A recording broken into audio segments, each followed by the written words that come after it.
Hello Sudheer గారు. నమస్కారం అండి. నమస్తే అండి. సో చాలామంది అండి పిల్లలు మీరు చూస్తూనే ఉంటారు కాబట్టి అడుగుతున్నాను. కాన్సన్ట్రేషన్ తోటి చదవరు. ఎలా అంటే ఉన్నట్టే ఉంటారు. కానీ వాళ్ళు కానీ వాళ్ళ మైండ్ సెట్ కానీ ఎక్కడో వేరే ప్రపంచంలో ఉంటారు. ఒక డ్రీమీ వరల్డ్లోకి వెళ్ళిపోతారు. కొంతమంది ఏమో కాన్సన్ట్రేషన్తో చదువుతున్నట్టే ఉంటుంది కానీ బట్ గంటల తరబడి అక్కడే కూర్చుంటారు. రిజల్ట్ మాత్రం శూన్యం కనిపిస్తూ ఉంటుంది మనకి. వాళ్ళ కాన్సన్ట్రేషన్స్ లెవెల్ దెబ్బతినడానికి ప్రధాన కారణాలు ఏమేమి ఉంటాయండి? ఎందుకంటే ప్రతి స్టూడెంట్ వాళ్ళ గురించి ఎంత చదివినా ఎందుకు రావట్లేదు అనేటువంటి క్వశ్చన్ మార్క్ తోటి ఉంటూ ఉంటారు. 24 గంటలు ఒక చోట కూర్చున్నంత మాత్రాన కాన్సన్ట్రేషన్తో చదివినట్టు మాత్రం మనం అనుకోలేము. కరెక్ట్. ఏ ఫ్యాక్టర్స్ ఒక మనిషిని కాన్సన్ట్రేషన్ లెవెల్స్ దిగజారిపోయేలా చేస్తాయంటారు? చదువుకునేటప్పుడు మనం ఎంత టైం స్పెండ్ చేసాం అనేది ముఖ్యం కాదు. ఇక్కడ ఎంత క్వాలిటీ టైం స్పెండ్ చేస్తున్నాం అనేది ముఖ్యం. అవును. సో ఫస్ట్ చదివేటప్పుడు స్టూడెంట్కి ఇంట్రెస్ట్ అనేది ఉండాలి. ఆ ఇంట్రెస్ట్ మిస్ అవ్వటానికి బోల్డ్ అనే ఫ్యాక్టర్స్ ఉంటాయి. ఇంటి దగ్గర నుంచి ప్రెషర్స్, ఫైనాన్షియల్గా కానివ్వండి, లేకపోతే ఇంకెప్పుడు ఉద్యోగం వస్తుంది అనే ప్రెషర్స్ కానివ్వండి, దీంతోపాటు మెంటల్గా తనకి ఇంతకు ముందు జరిగినటువంటి ఇన్సిడెంట్స్ కొన్ని ఉంటాయి.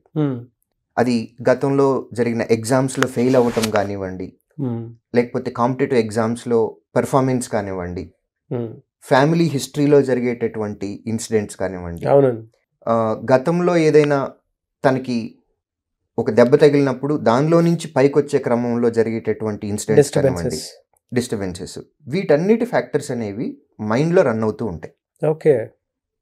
లేదా వీళ్ళు ఎవరైనా ప్రేమించి వాళ్ళు లెటర్ ఏదన్నా ఇచ్చి వాళ్ళు నో చెప్పకపోయినా, లెటర్ ఏదన్నా ఇచ్చి నో చెప్పినా, లేకపోతే ఆల్రెడీ ఎస్ చెప్పి ఇప్పుడు మళ్ళీ నో చెప్పినా, బ్రేకప్ అయినా ఇన్సల్ట్ ఫీల్ అయిపోతా ఉంటారు. తర్వాత బెస్ట్ ఫ్రెండ్ ఉంటాడు, వాడితో ఏదన్నా మెంటల్గా డిస్టర్బెన్స్ వచ్చింది, బెస్ట్ ఫ్రెండ్ మేల్ అయినా సరే, సేమ్ జెండర్, లేదు ఫ్యామిలీలో ఒకళ్ళని ఒక మాట అనుకున్నా, ఫినాన్షియల్ డిస్టర్బెన్సెస్, ఇట్లా సో మెనీ ఫ్యాక్టర్స్ అనేవి స్టూడెంట్ చదువుకునే టైంలో మైండ్ మీద ఇంపాక్ట్ చూస్తాయి. ఇంటర్నల్గా సైకలాజికల్. ఎస్. దీంతో పాటు ప్రాపర్ స్లీప్ కూడా ఉండాలి, ప్రాపర్ ఫుడ్ కూడా ఉండాలి. వీటిల్లో ఏదొచ్చినా సరే ఫిజికల్గా చేంజెస్ కూడా వస్తాయి. ఇవన్నీ కూడా ఇండైరెక్ట్గా మెంటల్గా మైండ్ మీద ప్రెషర్ చూపిస్తాయి. దీనివల్ల కాన్సన్ట్రేషన్, ఎంత టైం స్పెండ్ చేస్తూనే ఉంటాడు, గంట 2 గంటలు 3 గంటలు చదువుతూ ఉంటాడు, కానీ ఆ చదివింది బుర్రకెక్కదు. అవును. సో ఇది ఒక ఫ్యాక్టర్. దీంతో పాటు మనం ఎక్కడైతే చదువుకుంటున్నామో ఆ ఎన్విరాన్మెంట్ అనేది కూడా చాలా ఇంపార్టెంట్. డిస్టర్బెన్సెస్ అనేవి ఉండకూడదు. రూమ్లో ఫర్ ఎగ్జాంపుల్ మనం ఏదైనా రూమ్లో చదువుకుంటూ ఉన్నాము, బయట నుంచి హార్న్ సౌండ్లు, లేకపోతే పాటలు, లేకపోతే గుడి దగ్గర నుంచి మైక్ సౌండ్లు, లేకపోతే ఏదైనా ఫంక్షన్లు వెళ్తూ ఉంటే రకరకాల డిస్టర్బెన్సెస్ అనేవి ఉంటాయి. అవునవును. ఈ డిస్టర్బెన్సెస్ ఉండకూడదు. ఎట్ ద సేమ్ టైం మనం కూర్చునేటప్పుడు చదువుకునేటానికి ఒక మంచి రేకుల షెడ్లో కూర్చున్నాము, మే, జూన్, సమ్మర్, స్వెట్ వస్తూ ఉంటుంది. సో అది కూడా డెఫినెట్గా మ్యాటర్. ఎందుకంటే చదువుకునేటప్పుడు కాన్సన్ట్రేషన్ అనేది రావాలి అని అంటే ఎన్విరాన్మెంట్ కూడా చాలా ఇంపార్టెంట్. ఎన్విరాన్మెంట్, సరౌండింగ్స్, మీరు ఇందాక చెప్పినట్లు ఒక రూమ్లోనో లేదంటే ఫ్రెండ్స్ తోటో కూర్చొని ఉంటాం సరే, ఏదో సాంగ్ అంటే ఎవరిదో రింగ్ టోన్ వినిపిస్తూ ఉంటుంది, వెంటనే వీడికి ఎంటర్టైన్మెంట్ ట్రిగర్ అవుతూ ఉంటుంది. లేదంటే కొంతమంది సాడ్ సాంగ్ పెట్టుకుంటారు, వెంటనే పక్కనోడు అరే ఒకప్పుడు నేను ఈ సాంగ్ విని చేసుకున్నాను అనేటువంటి దాంతో డిస్టర్బ్ అవుతూ ఉంటారు. ఉంటాయి సార్, ఈ ట్రిగర్స్ అయితే డెఫినెట్గా ఉంటాయి. మీరు ఇందాక చెప్పినట్లు ఒక షెడ్లో కూర్చొని చదివేటప్పుడు పిల్లలకి ఏ విధంగా ఉంటుందంటే, ఫోకస్డ్గా వెళ్ళాలనుకున్నా కూడా తెలియకుండానే స్వెట్ రావటము, లేదంటే ఆ ఒక్క పూతకి సింపుల్గా చెప్పాలి అని అంటే దానికి ఏం అర్థం కాదు. ఒక్కొక్కసారి చదువుతున్నట్టే కూర్చొని చేద్దామనే మైండ్ అనుకుంటుంది, కానీ బాడీ సహకరించదు. సో బాడీకి సంబంధించినటువంటి ఆ సూటబుల్ ఎన్విరాన్మెంట్ అనేది ఉండాలి. అవును. ఎక్కువ చలిగా ఉన్నా కానీ చదవలేడు, అలానే ఎక్కువ వేడిగా ఉన్నా కానీ చదవలేడు. సో ఆ ఎన్విరాన్మెంట్ అనేది చాలా important. At the same time మనం ఏదైతే రూమ్లో కూర్చొని చదువుకుంటున్నామో అందులో కొంత మోటివేషనల్ కోట్స్ కానివ్వండి, స్టేట్మెంట్స్ కానివ్వండి, ఇవన్నీ కనిపించట్లేదు అనుకోండి, ఎక్కడైనా మోటివేషన్ డ్రాప్ అవుతున్నప్పుడు అట్లాంటి ఏదైనా చూసి చదివి మనం కంటిన్యూ చేసామనుకోండి, మళ్ళీ పికప్ అయిపోతుంది. బట్ అవి ఎక్కడ కనిపించవు. మళ్ళీ ట్రిగ్గర్ అవడానికి ఛాన్సెస్ ఉండట్లేదు. అట్ ది సేమ్ టైం మనం చదువుతునేటప్పుడు మన పక్కనున్న ఫ్రెండ్స్ కూడా చాలా ఇంపార్టెంట్. ఎందుకంటే మనం బాగా సీరియస్గా చదువుకుందాము అని అనుకొని కూర్చొని స్టార్ట్ చేసాము, ఫ్రెండ్ వచ్చి బయటకు వెళ్దాము, బజ్జీలు తినొద్దామనో, లేకపోతే టీ తాగొద్దామనో, లేకపోతే ఊరికి సరదాగా సినిమాకి వెళ్ళొద్దామనో, షాపింగ్కి వెళ్ళొద్దామనో ఫ్రెండ్ అడుగుతాడు. అడిగినప్పుడు బెస్ట్ ఫ్రెండ్ అన్నప్పుడు వీడు కూడా చదువుదాము అని కూర్చుని వాడు కాస్త లేచి బయటకు వెళ్ళిపోతాడు. ఇవన్నీ ఎక్స్టర్నల్ ఫ్యాక్టర్స్. సో వీటి వల్ల కూడా స్టూడెంట్కి డిస్టర్బెన్సెస్ అనేది ఉంటుంది. దీంతో పాటు కొన్ని హెల్త్ కండిషన్స్ ఉంటాయి, మెంటల్ కండిషన్స్ కూడా ఉంటాయి. హెల్త్ అంటే ఫిజికల్గా మనం ఫిట్గా ఉండాలి. కూర్చొని చదువుతున్నాము అన్నప్పుడు నడు నొప్పి, కాళ్ళు నొప్పులు, కీళ్ళ నొప్పులు ఇవన్నీ లేకుండా ఉండాలి. యంగ్ జనరేషన్ కాబట్టి యూజువల్గా వాళ్ళకి ఏమీ ఉండవు. బట్ డైలీ ఫిజికల్గా కనుక వాళ్ళు కొంత స్పెండ్ చేసి ఫిట్నెస్ కోసము ఫిజికల్గా ఫిట్గా ఉన్నారనుకోండి, ఎంతసేపు ఎట్లాంటి కండిషన్స్లో అయినా కూర్చోగలరు. కండిషన్స్ అని అంటే చైర్లో కూర్చొని చదువుకోవచ్చు, లేదు స్టూల్ మీద కూర్చొని చదువుకోవచ్చు, లేదు కింద కూర్చొని అయినా చదువుకోవచ్చు. సో ఆ ఫిజికల్ ఫిట్నెస్ అనేది కూడా చాలా ఇంపార్టెంట్. వాటిల్లో ఎక్కడన్నా ఫిజికల్గా ఎక్కడన్నా హెల్త్ దెబ్బతిని ఉంటే దాని మీద కూడా ఫోకస్ తగ్గే అవకాశం ఉంటుంది. కూర్చొని చదువుకుంటా ఉన్నాము, బ్యాక్ పెయిన్ వస్తూ ఉంది, లేదు కాలు నొప్పి వస్తుంది, తలనొప్పి వస్తుంది, ఆబ్వియస్గా చదవలేం. మన బాడీలో అన్ని ఆర్గాన్స్ బ్రహ్మాండంగా పనిచేసిన రోజున బాగా పనిచేస్తుందనే హ్యాపీనెస్ మనకు తెలియదు. కానీ ఎక్కడైనా ఏదైనా ఒక చిన్న ప్రాబ్లం వచ్చిందా, ఆ ప్రాబ్లం అనేది మన మైండ్ని డిస్టర్బ్ చేసేస్తుంది. చీమ కుట్టినా సరే మనకు నొప్పి వస్తుంది, మైండ్ డిస్టర్బ్ అయిపోతుంది. సో దీంతో పాటుగా మనకి మెంటల్గా అనేది కూడా పీస్ఫుల్గా ఉండాలి.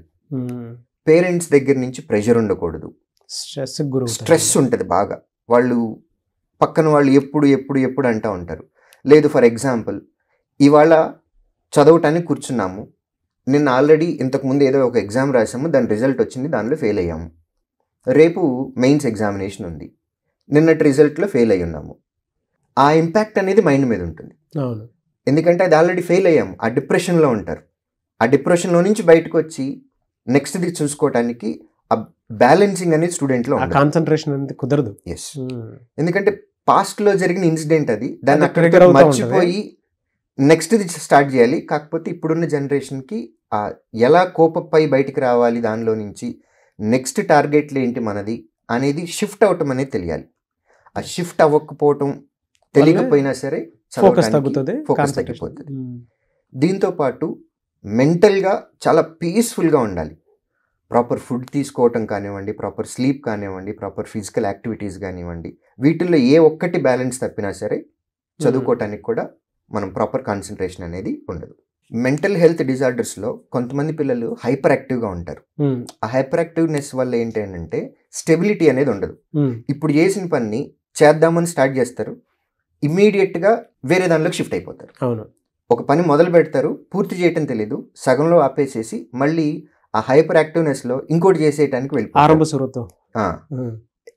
రైట్. సో ఇది ఉంటుంది. దీంతో పాటు కొంతమందికి యాంగ్జైటీ ఎక్కువ ఉంటుంది. యాంగ్జైటీ ఎందుకు వస్తుందో తెలియదు, కానీ ఎక్కువ యాంగ్జైటీ, ఫెయిల్ అయిపోతానేమో, ఫెయిల్ అయిపోతానేమో, రాకపోతే ఏంటి, ఇంట్లో వాళ్ళకి ఏం సమాధానం చెప్పాలి, ఫ్రెండ్కి వచ్చేస్తుందేమో, నాకు రాదేమో. సో దీనిలో నుంచి మళ్ళీ డిప్రెషన్లోకి వెళ్తాడు. మళ్ళీ అందులో కూడా కంపారిజన్ నాకంటే ముందు ఇడికి వచ్చేస్తే. ఎస్, ఎందుకంటే కాంపిటేటివ్ ఎగ్జామ్స్ కాబట్టి ఇది ఎప్పుడు కూడా కంపేర్ చేసుకుంటూనే ఉంటారు. ఒక ఎగ్జామ్ రాస్తాడు, వీడికి వచ్చిన మార్కుల్ని పక్కన కంపేర్ చేస్తాడు, చూసుకొని మళ్ళీ దానిలో యాంగ్జైటీ, రిజల్ట్ వచ్చేటప్పుడు యాంగ్జైటీ, చదివేటప్పుడు యాంగ్జైటీ, పక్కన నాకంటే బాగా చదివేస్తున్నాడేమో అని అనుకుంటారు. ఈ డిప్రెషన్ను, ఈ యాంగ్జైటీల వల్ల కూడా కాన్సన్ట్రేషన్ లెవెల్స్ అనేవి మిస్ అవుతాయి. దీంతోపాటు ఇంట్రెస్ట్ అనేది ఫస్ట్ స్టూడెంట్కి ఉండాలి. ఎక్స్టర్నల్ ఫ్యాక్టర్స్ వాడి మీద రుద్దబడుతున్నాయి ఈ మధ్య కాలంలో. అంటే పేరెంట్ నువ్వు ఇన్కమ్ ట్యాక్స్ ఆఫీసర్ అవ్వాలి, లేకపోతే నువ్వు లోకో పైలట్ అవ్వాలి, లేకపోతే నువ్వు ప్రొబేషనరీ ఆఫీసర్ అవ్వాలి బ్యాంకులో, నువ్వు గవర్నమెంట్ జాబే తెచ్చుకోవాలి, ఇట్లాంటివి ఉంటాయి. వాడు దేనికోసం వస్తున్నాడు అనేటువంటి దాన్ని పక్కన పెట్టి వీళ్ళు ఇంట్రెస్ట్లు ఎక్కువ రుద్దేస్తూ ఉంటారు. వీళ్ళు ఇంట్రెస్ట్లు ఉంటాయి. యాక్చువల్గా స్టూడెంట్కి తనంతటి తనకి ఇంట్రెస్ట్ రావాలి. ఇదిగో నేను 2 years తర్వాత ఈ స్టేజ్లో ఉండాలనుకుంటున్నాను, 5 years తర్వాత నేను ఈ పొజిషన్లో ఉండాలనుకుంటున్నాను, నేను అల్టిమేట్గా నా గోల్ ఏంటి, నా లైఫ్లో నేను ఎట్లా ఉండాలనుకుంటున్నాను, నా ఫ్యామిలీని ఎలా చూసుకోవాలని. ఇది స్టూడెంట్కి ఇంట్రెస్ట్ ఉంటే కనుక కాన్సన్ట్రేషన్ ఉంటుంది. ఇలా కాకుండా పేరెంట్ కనుక వాళ్ళ ఇంట్రెస్ట్ని స్టూడెంట్ మీద రుద్ది చదివిస్తే దాన్ని కనుక తీసుకొచ్చినట్లయితే, స్టూడెంట్ని ఇన్స్టిట్యూట్కి తీసుకొచ్చినట్లయితే, అప్పుడు కాన్సన్ట్రేషన్ లెవెల్ అనేది లోపల, ఎందుకంటే వీడికి చదువుకోవాలని ఉంటుందండి, మాస్టర్స్ చేయాలని ఉంటుంది, లేదు బిజినెస్ చేయాలని ఉంటుంది, ఇంకోటి ఏదో చేయాలనుకుంటా ఉంటాడు. కానీ పేరెంట్ ఇంట్రెస్ట్ వల్ల వీళ్ళు ఇక్కడికి వచ్చారు, వీడి ఇంట్రెస్ట్ వేరే దాని మీద ఉంది. చదవాలి అని అంటే పుస్తకాలు ఎదురు పెట్టుకొని ఊరికే గంటలు గంటలు చదువుతూ ఉంటారు కానీ మైండ్లో వేరేది రన్ అవుతూ ఉంటుంది, వీడి ఇంట్రెస్ట్ల మీద పోతూ ఉంటుంది. సో ఇది ఒకటి ఫ్యాక్టర్. వాడికి స్టూడెంట్కి వాళ్ళంతటా వాళ్ళకి ఇంట్రెస్ట్ ఉంటే గనక ఎంత టైం స్పెండ్ చేసినా సరే క్వాలిటీగా స్పెండ్ చేయగలరు. దీంతో పాటు కొంతమందికి అంటే ఇందులో 2 రకాలు ఉన్నాయండి. కొంతమంది ఏమో అండర్ ఎస్టిమేట్ చేసుకుంటారు. అవును, ల్యాక్ ఆఫ్ కాన్ఫిడెన్స్. ఇది ల్యాక్ ఆఫ్ కాన్ఫిడెన్స్ నేను జనరల్గా ఏం చెప్తానంటే, ఏదైనా క్రైమ్ అని అంటే ఎదుటివాడిని మనం ఇబ్బంది పెడితే, అంటే ఎదుటివాడిని కొట్టినా లేకపోతే వాడిని చంపినా దొంగతనం చేసినా దీన్ని క్రైమ్ అని అంటాం. నా దృష్టిలో క్రైమ్ అనేది ల్యాక్ ఆఫ్ సెల్ఫ్ కాన్ఫిడెన్స్. అవును, మీ మీద మీకు కాన్ఫిడెన్స్ లేకపోతే అది క్రైమ్ అంటాను నేను. ఎందుకు అని అంటే మామూలుగా అయితే కత్తి ఎదురుకి వెళ్తుంది, ఎదుటివాడిని చంపేస్తే క్రైమ్ అంటున్నాం. సెల్ఫ్ కాన్ఫిడెన్స్ లేదనుకోండి, ఆ కత్తి మీలోకి వెళ్తుంది, అవును, మిమ్మల్ని మీరు చంపేసుకుంటున్నారు. అది more dangerous. Lack of confidence. Confidence ప్రతి ఒక్కళ్ళకి ఇంతకు ముందు ఆల్రెడీ ఒక మనిషి అయ్యాడు కదా. అవును, ఎగ్జామ్లో మీ సీనియరో లేకపోతే ఎవరో ఒకళ్ళు కలెక్టర్ దగ్గర నుంచి అందరూ అవుతూ ఉన్నారు. ఒక మనిషికి పాసిబుల్ అయింది అని అంటే మనకు కూడా పాసిబుల్ అవుతుంది అనే కాన్ఫిడెన్స్ స్టూడెంట్లో ఉండాలి. ఫస్ట్ కాన్ఫిడెన్స్ ఉండాలి. రెండోది, ఇది ఓవర్ కాన్ఫిడెన్స్ లెవెల్ కూడా వెళ్ళకూడదు. అవును, కాన్ఫిడెన్స్కి ఓవర్ కాన్ఫిడెన్స్కి చాలా థిన్ లైన్ ఉంటుందండి. అది అబ్జర్వ్ చేయగలగాలి. ఓవర్ కాన్ఫిడెన్స్ ఉంటుంది. ఇది నేను రెగ్యులర్గా చూస్తాను. ఈ ఓవర్ కాన్ఫిడెన్స్ ఎలా అంటే, ఎక్స్ప్లెనేషన్స్ ఉంటాయండి. రోజుకు 3 సబ్జెక్టులు ఉంటాయి. ఒక ఎగ్జామ్ పెట్టామంటే 3 సబ్జెక్టులు ఉంటాయి. Reasoning, quantitative aptitude, English. Quantitative aptitude క్లాస్కి ఫుల్ స్ట్రెంత్ ఉంటుంది. నేను ఎప్పుడైతే క్లాస్ అయిపోయి వెనక్కి వస్తానో, నేను కొంచెం దూరం వచ్చిన తర్వాత వెనక్కి చూస్తే బ్యాగ్లు వేసుకుని వాళ్ళు కూడా నా వెనక్కి వస్తూ ఉంటారు. నా తర్వాత ఇంకో క్లాస్ ఉంటుంది, లేదా 2 క్లాసులు ఉంటాయి. ఏంటి బాబు అని అంటే అవి మాకు వచ్చు అని అంటారు. సో ఇది ఓవర్ కాన్ఫిడెన్స్. ఇక్కడ కాంపిటేటివ్ ఎగ్జామ్ అని అన్నప్పుడు మీకు వచ్చా రాదా అనేది అసలు ఇంపార్టెంట్ కాదు. ఇక్కడ మీకు వచ్చు, కానీ ఎంత టైంలో ఆన్సర్ వస్తుంది అనేది ఇంపార్టెంట్. 1 గంటలో 100 క్వశ్చన్లు ఆన్సర్ చేయాలి ప్రిలిమ్స్ ఎగ్జామ్లో. 60 మినిట్స్లో 100 క్వశ్చన్స్ అంటే 40 సెకండ్స్ వస్తుంది ఒక్కొక్క క్వశ్చన్కి. సో మనకు వచ్చు అనేది కాదు, దీనికంటే బెటర్ సొల్యూషన్ ఏమైనా ఉందా అనేది కూడా నేర్చుకోవాలి. అక్కడ ఇంట్రెస్ట్ క్రియేట్ అవ్వాలి. దీంతోపాటు నాగరాజ్ గారు ఒక ఇంపార్టెంట్ పాయింట్ చెప్తాను. ఇది చాలా చాలా ఇంపార్టెంట్. ప్రతి కాంపిటేటివ్ ఎగ్జామ్కి ప్రిపేర్ అయ్యే ఆడపిల్ల కానివ్వండి లేదా మగపిల్లవాడు కానివ్వండి, వీళ్ళు ఇక్కడికి వచ్చినప్పుడు రూమ్లో కానీ లేదంటే హాస్టల్లో కానీ ఉంటారు. ఈ ఉండే క్రమంలో వీళ్ళ రూమ్మేట్ లేదా వీళ్ళ ఫ్రెండ్ ఎవరైతే ఉంటారో వీళ్ళల్లో టాక్సిక్ బిహేవియర్ ఉన్న వాళ్ళు ఉంటారు. వీళ్ళు ఏంటి అని అంటే ఇంట్లో వేరే ఎవరో ప్రెజర్ మీద ఇక్కడికి వస్తారు. సెల్ఫ్గా వాళ్ళకంటూ ఇంట్రెస్ట్ ఉండదు. ఏదో వచ్చాము అని అంటే వచ్చాము, టైంపాస్ చేయటం. సో అంతే తప్ప ఒక గోల్ ఉండదు, ఒక ఎయిమ్ ఉండదు, ఏమీ ఉండదు. టైం పాస్ చేయడానికి వచ్చారంతే. టైం అయిందా బ్యాగ్ తీసుకొని ఆఫీస్కి వస్తారు, ఇన్స్టిట్యూట్కి వస్తారు, టైం అయిపోయిందా వెళ్ళారు, తింటారు. ఇటువంటి వాళ్ళు ఏంటి అని అంటే వాళ్ళతోటి కనుక ఫ్రెండ్షిప్ చేస్తే వీళ్ళకి ఉన్న ఇంట్రెస్ట్ పోతుంది. వీళ్ళని డిస్టర్బ్ కూడా చేస్తారు కావాలని. ఎట్లా డిస్టర్బ్ చేస్తారు? వీళ్ళు చదువుకోవటానికి కూర్చుంటే వీళ్ళని డిస్టర్బ్ చేయటమే వాళ్ళ పని. అదొక సైకోయిజం లాగా ఉంటుంది. డిస్టర్బెన్సెస్, సాంగ్స్ పెట్టడం కానివ్వండి, లేదంటే వచ్చి జోకులు చెప్పటం కానివ్వండి, మూవీకి వెళ్దాం రండి అని చెప్పటం కానివ్వండి. వీళ్ళు ఒక రైట్ పాత్లో వెళ్తూ ఉంటుంటే ఇంకొక బ్యాచ్ వచ్చేసి వీళ్ళని దీనిలో నుంచి బయటకు తీసుకొస్తారు. అలాంటి ఫ్రెండ్స్ ఉంటారు. కింద కామెంట్ బాక్స్లో అలాంటి ఫ్రెండ్స్ ఎవరో కింద పోస్ట్ చేయండి, తెలుస్తుంది. ఎందుకంటే నేను చదువుకున్న రోజుల్లో కూడా నా చుట్టుపక్కల ఉండేటువంటి వాళ్ళు ఉన్నారు. అలా వీళ్ళని మేము మా భాషలో ఏమంటాము అని అంటే చెట్టు కింద బ్యాచ్ లేకపోతే టీ స్టాల్ బ్యాచ్ అంటామండి. వీళ్ళు ఏంటి అని అంటే క్లాస్ రూమ్లో తక్కువ టైం ఉంటారు, రోడ్ల మీద ఎక్కువ టైం ఉంటారు. ఎక్కువ టైం ఉండి సీనియర్ బ్యాచ్ అనమాట. 2 years 3 years పోరాడుతూ ఉంటారు.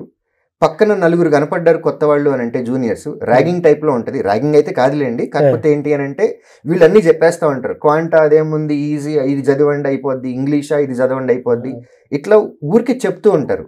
కానీ వాళ్ళు పర్సనల్గా చూస్తే 2 years నుంచి ప్రిపేర్ అవుతున్నారు, 3 years నుంచి ప్రిపేర్ అవుతున్నారు. కానీ వాళ్ళకి ఉద్యోగం రాలా, కానీ సలహాలు మాత్రం బాగిస్తారు. సో అట్లాంటి వాళ్ళ సలహాలు, అట్లాంటి వాళ్ళతోటి ఫ్రెండ్షిప్ కనుక చేస్తే కాన్సన్ట్రేషన్ దెబ్బతింటది, డీవియేట్ అవుతుంది, వచ్చిన పర్పస్ కూడా పోతుంది. మరి అలాంటి వాళ్ళకి దూరంగా ఉండాలి అని అంటే వాళ్ళని ఐడెంటిఫై చేయాలంటే ఎలా సార్? అలాంటి వాళ్ళని ఐడెంటిఫై చేయాలంటే ఫస్ట్ మీరు అడగాలి, వాళ్ళ బిహేవియర్ ఎట్లా ఉంటుంది, వాళ్ళని చూసినప్పుడు ఎలా ఐడెంటిఫై చేయాలి, ఎంత టైంలో ఐడెంటిఫై చేయగలము, వాళ్ళ క్యారెక్టర్ ఎలా ఉంటుంది, భాష ఎలా ఉంటుంది, లాంగ్వేజ్ ఎలా ఉంటుంది, యాక్టివిటీస్ ఎలా ఉంటాయి, ఇవన్నీ అడిగారు అనుకోండి, అడిగితే కనుక డెఫినెట్గా దాని మీద కూడా డిస్కషన్ సో పెట్టుకుందాం. స్టూడెంట్స్ మీరు అడిగేదాన్ని బట్టి ఉంటుంది, మాకు ఇది కావాలి డెఫినెట్గా మాకు చెప్పండి అని చెప్పి ఒక 100 కామెంట్స్ అండ్ ఇదే వీడియోని కనుక షేర్ చేస్తే ఒక 1 lakh వ్యూవర్షిప్ కనుక తీసుకొని వస్తే డెఫినెట్గా పార్ట్ 2 వీడియో చేస్తాము. సో ఎవరైతే టాక్సిక్ పీపుల్ ఉంటారో వాళ్ళు ఎలా ఐడెంటిఫై చేయాలి, వాళ్ళు మనల్ని ఏ విధంగా డిస్టర్బ్ చేస్తూ ఉంటారు, వాళ్ళ నుంచి ఎలా బయటపడాలి అనేది మీకు కావాలంటే కింద కామెంట్ బాక్స్లో ఒక 100 కామెంట్స్ పెట్టండి, డెఫినెట్గా దాని మీద మేము వీడియో చేయడం జరుగుతుంది. ఎనీవేస్ శ్రీధర్ సిసిలో ఇలాంటి స్టూడెంట్స్ని మీరు చాలా మందిని చూసేశారు కాబట్టి మీకు ఇంత ఎనాలిసిస్ అంత ఓపిక్గా చెప్పుకుంటూ వచ్చారండి. ఇలా ఉంది కాన్సన్ట్రేషన్ దెబ్బతింటానికి కారణాలు ఇవి అని. వాళ్ళు ఏ ఇన్స్టిట్యూట్లో అయినా సరే ఈ వీడియో పెట్టుకొని చూస్తే ప్రతి పిల్లాడికి కావాల్సినటువంటి వీడియో ఇది. మీ దగ్గర ఆ హెల్తీ ఎన్వైరన్మెంట్ ఉంది కాబట్టే మీకు ఇంత అనాలిసిస్ వచ్చింది. Anyway sir, thank you sir. మిమ్మల్ని అప్రోచ్ అవ్వాలి అని అంటే ప్రాసెస్ ఏంటి, మీ ఇన్స్టిట్యూట్లో జాయిన్ అవ్వాలంటే? స్క్రీన్ మీద కనపడుతున్న ఈ నెంబర్కి కాల్ చేయొచ్చండి మమ్మల్ని రీచ్ అవ్వాలి అని అంటే. Okay, thank you sir, thank you so much. Thank you అండి. సో చూసారు కదండి వీడియో. ఈ వీడియోపై మీ అభిప్రాయం కమెంట్ బాక్స్లో పోస్ట్ చేయండి. ముఖ్యంగా మీరు కనుక శ్రీధర్ సిసి ఇన్స్టిట్యూట్లో జాయిన్ అవ్వాలి అనుకున్నటువంటి వాళ్ళు ఎవరైతే ఉంటారో ఒక హెల్తీ ఎన్వైరన్మెంట్ని, అది కూడా కాంపిటేటివ్ కాలేజ్ లాగా ఉంటుంది. సో అటువంటి వాతావరణంలో మీరు ఎండ్ టైంలో గవర్నమెంట్ జాబ్ తోటి బయటకు వెళ్ళాలి అనుకునేటువంటి వాళ్ళు స్క్రీన్ మీద మీకు కాంటాక్ట్ నెంబర్ కనిపిస్తుంది, దానికి మీరు కాల్ ఆర్ మెసేజ్ వాట్సాప్ చేసి వెంటనే డీటెయిల్స్ తెలుసుకొని జాయిన్ అవ్వచ్చు. అండ్ ఈ వీడియో లైక్ చేయండి, షేర్ మాత్రం తప్పకుండా చేయండి. ఇలాంటి మరిన్ని వీడియోస్ కోసం మా ఛానల్ ఫాలో అవ్వండి. Thank you.